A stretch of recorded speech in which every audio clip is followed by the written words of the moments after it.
Hey y'all, it's Victoria. Welcome back to my channel. In today's video, I wanted to share my personal perspective on all of the latest goings on with the mass firing of federal employees back home in the United States. I am a former federal worker. I worked for two different federal agencies in my career. I have had lots and lots of jobs, which is a blessing. I'm someone that as soon as I turned 16, which is the age in my home state of Maryland where you can start to work, I got my first job. Got my first job at 16 and I have been working ever since. My first big girl job, my first office job in my early 20s, I worked for Homeland Security, and specifically I worked for the Secret Service. Now, typically when you think about the Secret Service, you think about the men and women in suits with their guns, where they're guarding the president and the vice president and other cabinet members. I did not work for that part of the Secret Service. I worked for a lesser known part of the Secret Service known as the Uniform Division. And the Uniform Division are officers who guard outside of the White House. If you visited the White House, you'll see them literally in uniform standing outside the White House at the entry points. They also guard the National Observatory, which is where the vice president lives. They also guard like federal buildings and things of that nature. So during my employment at the Secret Service, I had the opportunity to visit the White House and visit the National Observatory. And it was a wonderful employment opportunity. I specifically worked within the recruiting division of the Uniform Division of the Secret Service. So part of my role, I would travel with officers to different recruiting events in and around the Washington, D.C. area. And because this was like my first big girl job, my first office job, I was like a sponge and I soaked up everything. And I worked with like long-term dedicated civil servants where this is the only work that they did. Like from the time that they graduated from college, they went into the Secret Service, or they were veterans and they went from military service into the Secret Service. So these are lifelong civil servants and people who have dedicated their lives to doing the work of the American people. And again, wonderful, wonderful opportunity. And this is during George W. Bush's first term in office. So under a Republican administration was my first time working for a federal government agency. My second time working for a federal government agency was in my late 20s. And this was during President Obama's first term in office. And I worked for HUD, which is the Department of Housing and Urban Development. Specifically, I worked for a grant-funded program called HPRP. I don't know if that program is still up and running, but it stood for Homeless Prevention and Rapid Rehousing. So it was a HUD federal government agency that had grant funds to prevent homelessness, or if you were homeless, to rehouse you as soon as possible. So two different agencies at early 20s and late 20s. And in both agencies, the people that were directly supervising me were long-term civil service officers who had dedicated their careers to being federal workers. The reason why I decided to do this video is because there is so much nonsense on the internet. What's new? But people are loud, wrong, and strong with what they are saying about federal workers. Not just in the federal government is there waste, fraud, and abuse. It is my opinion that in all areas, whether it's private agencies or in the public sector, there's waste and fraud. I'm not saying that's wrong. Obviously, I'm not saying that's right. Obviously, it's wrong. But this narrative that the folks that have dedicated their lives to being a civil servant, they're somehow just big wigs sitting in their office, twiddling their thumbs and not doing the work is not true. And I know it's not true because I have worked for the federal government, not on one occasion, on two occasions in two separate departments. And for people to be saying all of these blanket statements that everybody that works for the federal government are just showing up to these cushy jobs and are not doing the work is simply not true. And perhaps you are misinformed because, one, you want to be misinformed and you want to believe that people that have these roles are in some way, shape, or form undeserving of these roles. Or two, maybe you gotta check yourself. Are you a little bit jealous? Huh? Tap in the comments. Are you jealous that these folks have had stable employment in these particular agencies? Check yourself about that. I don't know. You're gonna have to ask yourself about that. And if you think that DOGE is the right way to reform the federal government, I would like to know why. I would like to know why you think that Elon Musk and a bunch of folks in their late teens and early 20s who do not have any understanding of how the federal government works. I will put some screenshots up of how these mass firings had to have been recalled on more than one occasions and how they are misreading the information that they are saying is listed as fraud and abuse when it's not, because they do not understand how the federal government works. And in my opinion, if I wanted to do some sort of analysis of the federal government to identify areas where there is waste, fraud, and abuse, I would not hire a 19-year-old hacker, okay? I would hire a forensic accountant or some other accountant where they have a specialization in looking into accounting and line item budgets and so on and so forth. So I want to start by showing a clip just to give us a better understanding of what the hell exactly DOGE has been doing since there has been an executive order to create this, whatever you want to call it, because it is not an officially recognized government agency like the Department of Homeland Security, like the Department of Housing and Urban Development, like the State Department. It is not on equal footing of any of these cabinet sort of agencies. It is something that was created by the stroke of the pen by Donald Trump. And when he has been asked directly who is running DOGE, what exactly is going on with DOGE, there's no clear answers. So let's play this short news clip from ABC News that goes into what exactly has been going on. Back here at home, infectious disease experts, baby formula inspectors, livestock disease testers, park rangers, bank regulators, IRS refund agents. Oh, there's more. Drug addiction and cancer scientists, all fired. And Elon Musk is just getting started. Cuts across our federal government on everything from who inspects your steaks to the scientists who want to ensure your prescription drugs are safe. There's a lot going on. These jobs clearly do seem crucial and life-saving. So how is Elon Musk and that DOGE department he's running, how they're making these decisions on how, where, and why to slash and who gets the axe? Well, our senior Washington reporter, Will Staken, has been digging into this entire process, reporting on it. Will, welcome. Thanks. What have you seen? Is there method in this madness? I think they would say, Elon Musk and DOGE would say there's a method. I think what you're seeing take place is essentially what he did at Twitter and what else Silicon Valley companies do at their own companies. This is move fast and break things.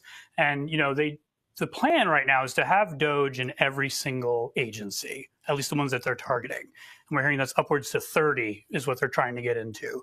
And so they're meeting with the agencies. They're trying to figure out what needs to be cut. Obviously, they have their opinions. There's these clashes with the folks at these agencies, these longtime government employees. That's playing out. But at the end of the day, I think, they're going to cut as much as they can. And what pops up that, people that are screaming, saying, this needs to be saved, they're going to make the determination if that needs to actually be saved or not. You mentioned this is what Musk did at Twitter. He's running things like a business. Can you run the federal government like a business? Well, I think this is like the question I think Republicans have been asking and arguing for, at least some for decades, that the government should be run like a business. You should have a CEO at the head. Well, now you have, a businessman as president, and you have the most successful businessman next to him.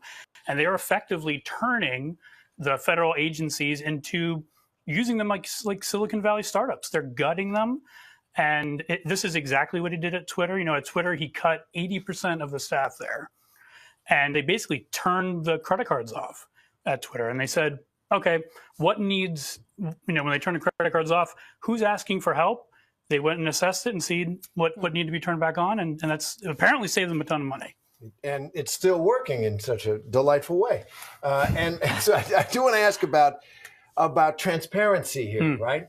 So the question of when you're working with government, you're talking about proper authority. You're talking about responsibility, who can be held responsible, and do they really know what they're doing? In other words, it does seem, for example, this first tranche of firings, it's all probationary employees because they don't have civil service protections, but a lot of them have been promoted or transferred from, it's not 23-year-old kids. They are firing some people who are very important. So is there transparency on what they're doing? Elon Musk has said there would be maximum transparency, but what has actually played out is, before this all started, he promised weekly podcasts updating what he was doing. He promised on his website it would be live updates of what was being cut. That's not played out. We had one event like a few weeks ago, and a lot of what we're learning about who's being cut, where the firings are, is from reporting. It's reporters like we have here at ABC. They're not putting that out there. And so, I think he's promised that will increase. They do have a website now, but, to your point, I think, the main team of DOGE is being run by a lot of 20-something-year-old engineers. These are very smart people, though. These people, some of them have won awards. They're obviously very smart. They don't have government experience. So the idea is you partner them with people in government, and hopefully that will work. But those people are clashing right now, and so that's what's being played out. When will we know if this is even working? We talk about businesses where new owners come in, they cut and they slash and they rework things and bring in other people, get rid of other people, which is what we're seeing here at the beginning of that. But when will we know, okay, this was painful, but I see the payoff? So there's a drop dead date for DOGE in the executive order that President Trump signed. It's July 2026. So they essentially have another year to get this right. Now, Elon Musk himself initially promised $2 trillion in cuts. He's walked that back. Now I think it's like $1 trillion. We'll see if he keeps walking that back. But I mean, he'll have another year to figure out what they can present to the American people as progress. I do know from talking to people close to DOGE, they are eventually going to try to pivot from slashing and cutting to building. They want to present new ideas, new forms of how to structure government, especially internally, new systems. So I think we will eventually start seeing them show that work, and that will be up to the American people if that's what they want. How involved are the lawyers in this? You walk into a company, you're hired as a consultant. Sure, you can cut anything you want.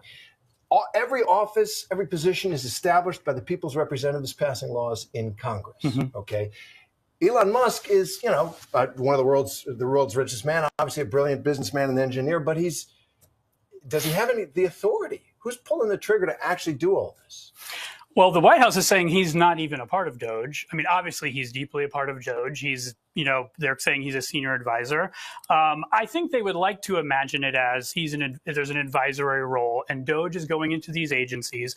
They actually, when you talk to them, they're staffers at their individual agencies. So the people that go into CFPB or the Social Security Administration, they are actually hired on that team, but they represent DOGE. So that's how they would argue it's being structured, and that's how they're able to get around some of these things. But there's still clashes, and all this is being played out in the court. A lot of this is being blocked, and so we'll have to see where the courts land. But a lot happening. So another thing that I wanted to touch on was the hiring process. So when I was hired by the Secret Service, the Department of Homeland Security, it took about 6 months for me to get onboarded. And this is because of the extensive background check. And I was not in any sort of executive position. Like I mentioned earlier, I was in my early 20s. This is my first big girl job. So I was very much so like a lower tiered sort of employee. Despite that, it still took them 6 months to complete a background check into me. And they did things like I had to do a urinalysis, so drug testing. I had to do a credit check. They had to do not just professional references, but personal references in order to get an idea of the type of person that I was, in all of that. They also had a Secret Service agent following me. So I lived on the campus at my undergraduate university, but I lived locally. So my childhood home, the home that I grew up in, was not that far from my campus. And they had an agent that would pull up to my crib and would park outside my house. And me and my family saw him. We would go outside and garden and, tend to the garden, plant flowers and plants and stuff like that. We were like, who the hell is outside of our house? And he would be there not all day long, but we saw him on more than one occasion. And they were there to see what was the foot traffic looking like that was coming in and out of my home. Who was I associating with? All of these things were a part of the hiring process before I was even offered the position. And are the people that are hired by DOGE, if they were to go through a similar scrutinization process in order to be onboarded by a federal government agency, would they pass the background check? I don't know. From what I've been seeing and hearing and reading, a lot of these people are involved in hacker collectives and things of that nature, where it's doubtful. It is highly doubtful that they would even be able to be hired as an employee and then to be in a position where they are making decisions about who is being hired and fired is problematic at best. Okay, so I wanted to next show a clip from a federal worker who was fired to get her perspective. This is my perspective as someone who is a former federal worker. I do not work for the federal government now, and I do not have any plans on working for the federal government. That is, I have moved on from that sort of work, but it was instrumental in my early development of my career, and I'm grateful for those opportunities, but it's not something that I am seeking out now at this stage of my career. But let's take a listen to from this clip of a former federal worker who was recently fired to get her take. The underdog and take on corporate America. If big business broke the rules and hurt consumers, Hannah Hickman would be the lawyer taking them on. Now she is the one getting hurt. She was just getting ready to turn in for the night, and a termination notice popped up on her cell phone. She'd been cut from her job at the Consumer Financial Protection Bureau, the agency established after 2008 and the financial crisis where banks blew up and so did all your loans. Now Hannah has become just another casualty in the widespread firings and unprecedented purge of the federal workforce under President Trump, who's empowering Elon Musk to dramatically slash the government's budget. Hannah Hickman joins me now, and I appreciate you being here because a lot of workers, I mean, we're seeing the protests now. People like you are coming forward and talking about it, but a lot of you were told you can't talk. We're not going to let you talk. We're not going to give you your money if you talk, but still you're coming forward and telling your story. Why? I think it's so important for American people to understand what's happening. Their government, their watchdog agencies, the people who go to work every day to fight for them are being fired illegally in what is just a wholesale dismantling of entire agencies. Now, you're a lawyer and you know firsthand that a lot of this is happening illegally. Explain what we're missing here and how this can happen if indeed what is happening is illegal. It's a great question, Kira. Civil servants have a lot of protections under the law, and we're only supposed to be fired if our performance falls short on the job. So what has happened is that the administration has fired us. We call it layoffs sometimes, but that's not what it is. It's an illegal firing. And, it's just not credible to say that thousands of people were determined to fall short of expectations. I mean, literally every probationary employee at my agency was fired. It can't be that we all fell short. And I see in the termination letter, it says that your ability, skills, and knowledge did not fit the agency's current needs. Is that true? Well, I suppose it depends on what the current needs are. I was definitely meeting the agency's needs a few weeks ago, but What were you doing? Let's put it in perspective. Sure. I was an enforcement attorney. I was in court fighting for consumers, trying to stop illegal conduct and get them their money back. I was going toe to toe with the biggest financial firms in the country. And I came from a 15-year practice in private law firms. So I can do it. And I was doing it.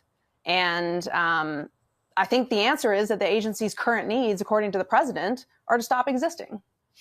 It's like they don't even understand what exactly they were just jumping in and doing the cuts, not even understanding what you were doing in the moment. Is there a way, let's just take your agency, for example. Is there a way to legally and properly tell folks, you gotta go? I mean, do you see where cuts could be made in the agency? Clearly, it wasn't you because you were actually doing the job just last week. But is there a way to do this properly? I mean, is that even the right word to use, I guess? Absolutely. Okay. And, efficiency in the government is important. I think we run a pretty tight ship at the CFPB, but there is a way to reduce staffing legally within the bounds of the law if that's what they wanted to do. It's a layoff process. And the regulations have a whole orderly process for winding down a person's work, giving them plenty of notice, giving them severance. This is almost like our employment contract as government workers. And this administration just decided they didn't want to honor that agreement. So what can you do now? Can you do anything now? Are you going to do anything now? Of course. My colleagues and I are fighting back. Our union is already in court. They've brought a couple of cases that I think we'll see action in the next few weeks.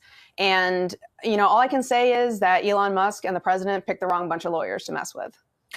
I'll take that right there as a shot across the bow. So in that clip I just played, that former federal employee who is an attorney was recently fired by DOGE. She and a lot of her colleagues are taking legal action against the Trump administration, citing that they were illegally fired. And as that former employee explained that there are procedures in place in order to fire federal workers who have specific protections. Now, not all federal workers have these protections, particularly workers who are under the probationary period. They do not have the same protections as other federal employees have. But in this audio clip I'm going to play, it goes into details about the precedent, the legal standing, the previous court hearings and judiciary findings that are currently the guidelines that are followed regarding the firing of federal workers. It's at both ends. Yeah, that's exactly right. If you remember from your American history class, the spoils system, like back in the 19th century, it was just whoever was friends with the president would get these jobs. That's great if you have a small agrarian economy and, you don't have the kind of complex things that the federal government does today. But if you're dealing with nuclear safety, do we really want someone who just was buddies with the president to be dealing with the safety of nuclear power plants? Or do we want what we have now, which is we have a nuclear regulatory commission, and those people are appointed by the president, confirmed by the Senate, but they are understood to have some expertise and some protection from removal. So I'm going to ask you to make us all many IQ points smarter by explaining the case from 1935, Humphrey's Executor versus United States. This is a thing that everybody's throwing around like they're experts on what it is. And I would love for you to, just by way of explaining to us what this case is, why it mattered, what it has held, and why it's been good law for so long. Yeah, so this is, the precedent in Roe v. Wade was pretty important, right? But it was decided in many of our lifetimes. This is a precedent that goes back 90 years, and the federal government has very much been structured around it. And the case involved a guy named Humphrey. It's called Humphrey's Executor because he had died by the time the case came to the Supreme Court. And it was his widow, his family, was looking for back pay because they argued that President Roosevelt had improperly fired him because he was protected from removal by one of these laws that we've been talking about that insulates the independence of the agency. The agency in question was the Federal Trade Commission, which still, of course, exists today and is a really important agency that handles antitrust and consumer protection. And so the question before the Supreme Court was a question that we're now facing today, which is, does this infringe the executive power for Congress to design an agency that protects this person from removal? And, the Constitution actually doesn't say anything about removal. It doesn't expressly say that the president has the ability to remove.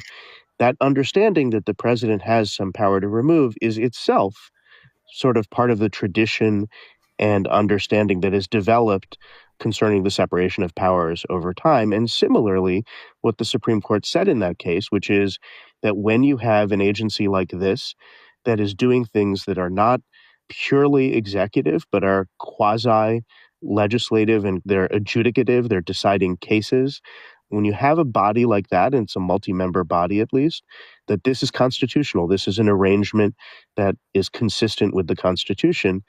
And then, importantly, Congress relied on that over and over again. All three branches have relied on that in structuring all these agencies, like, the Nuclear Regulatory Commission, like the Federal Reserve Board that sets interest rates. And so that's the understanding that we have today, and that President Trump is pretty brazenly challenging. I guess it's worth noting that the Supreme Court has been kind of chomping away at Humphrey's executor in recent years. And can you give a sense of, why that is, and sort of based on the trajectory of these recent cases, how many justices you think are ready to just overturn it outright tomorrow? It is accurate to say that the court has been chipping away at the idea of independent agencies, and this has been a priority of the conservative legal movement to expand executive power.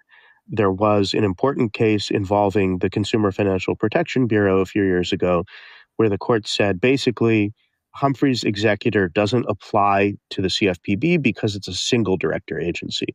But in doing that, the court distinguished cases like Humphrey's executor, where you have a multi-member commission. So I think it's fair to say that Humphrey's executor is still good law. It's still the law of the land. It's still precedent. And I may well be in the position, Dahlia, of having to get as many votes as possible to retain Humphrey's executor as precedent. So I don't want to do the vote counting. But I will say conventional wisdom out there is that a Humphrey's executor as precedent is on life support. I have some optimism because I think that the prospect that the president could threaten to fire or fire the head of the Federal Reserve Board for political reasons is something that I think would give many of the justices, I think a majority of the justices, pause. And that doesn't feel like a hypothetical now, does it? It feels like something that could happen. No, that feels like next Tuesday or something. So as always, I will put a clip from that Amicus podcast in the description box so you can go back and watch the whole podcast if you would like. I will also put the news clips in the description box as well. So there is a precedent in place that has been followed for decades and decades. But as the two attorneys in the Amicus podcast were discussing, the current makeup of the Supreme Court is a conservative supermajority where they are chipping away at that precedent. But as is, that precedent still stands. And these are things, if you are an American citizen, you should have learned this in middle school. I have vivid memories of learning these things in middle school, that there are three branches of government, and these three branches of government are checks and balances upon one another. The United States of America does not have a king. We do not have a ruler. The president is not the king. And all of these folks who are in agreement with Donald Trump doing whatever the hell he wants to do, however the hell he wants to do it, is not how the United States government was set up to be ran. The Revolutionary War was fought in order to not be ruled by the King of England in the United States. And so I'm not sure what people are not understanding about that. I don't know if people are willfully not understanding that because they are in agreement with what President Trump and his administration is doing. But ask yourself why. And before I close out this video, I'm going to play a clip from this Fox newscaster. I don't watch Fox News. I don't know his name. But while you are hooting, hollering, and cheering for people that are losing their jobs, make sure it ain't you and your folks that you're cheering for. Because right now it's not you, but tomorrow it could be, or the week after that it could be. So be careful what you're cheering for now. So let me play this clip, and after I play this, I'm going to close out the video. Make sure you like, share, and subscribe to my channel. I post new videos every Monday. I'll see y'all next time. Callous with the way, Harold, we talk about doging people. Okay, I want that to sink in. You're arguing with yourself. No, I am not guilty of that. I finally found one person I knew that got doge, and it hit me in the heart. It looks like someone from Jesse Waters' personal life is impacted by the mass firings of federal employees, and all of a sudden, he wants a little bit more of a surgical approach in determining who should be let go. So let's hear a little more of what Waters has to say, and then we'll share our thoughts. Let me tell you a story about Chris. Chris was a guy I met at a shooting event in New Jersey last year. Is Chris in the interview? Oh, this is another guy. This is Chris. He was a 20-year veteran of the U.S. military. He was one of these guys in one of these elite units. Killed a lot of bad guys. Put his life on the line. And now he punched out after 20 years and working for the Pentagon. And he's only been there a few months, so he's probationary. And he just found out he's probably going to get laid off. He's going to get doged. And he texted me and he said, Jesse, this isn't good. I'm upset. This is really sad. And this guy's not a DEI consultant. This guy's not a climate consultant. This guy is a veteran. So when you're talking about doging people, veterans should get priority.